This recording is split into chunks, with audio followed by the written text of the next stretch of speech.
Magandang araw. Ako po si Mark Lester Lirag. Dito po ang aking daily devotion. Nasaan na nga ba ang original copy ng Bible? Tinalakay po ni Pastor Russell Ocampo sa 365 daily devotion.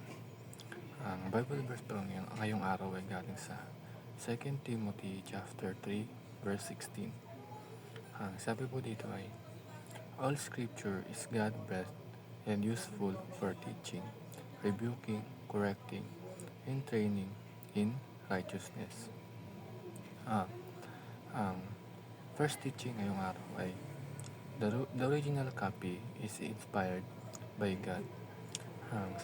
Sabi po sa devotion ni Pastor Russell Ocampo ang lahat ng ang mga original copy ng Biblia ito ay naka-inspired sa Panginoon dahil ang Biblia ay galing mismo sa Diyos at pagkamat ito ay ginamit ng iba't ibang tao upang isulat ito ay manatiling ang mga salitang iyon ay ang mga salitang iyon ang mismong sinabi at sinulat ng mga alagad ng Panginoon.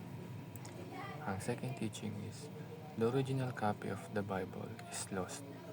Ang original na copy ng Biblia nawala na dahil sa tagal na ng panahon at walang nakakalam kung nasan ba ito.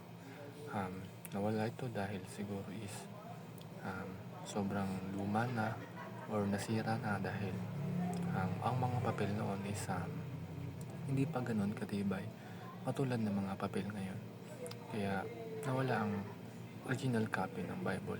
Pero hindi ibig sabihin nito is hindi na reliable ang Bible na ginagamit or binabasa natin ngayon.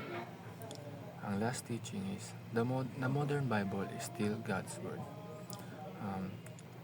Kahit na nawala ang original manuscripts or original Bible, ang mga kopya ng mga Biblia ito pa rin yung sulat or salita ng Panginoon.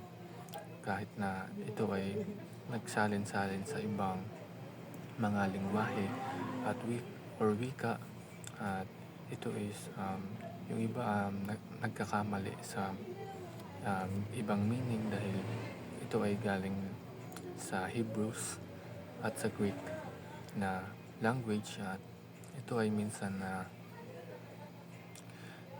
nagkakamali sa pagsasalin sa ibang wika na kahit na ito ay English na or Tagalog is reliable pa rin ang mga words na nandito dahil ito ay inspired mismo sa mga salita ng Panginoong Diyos.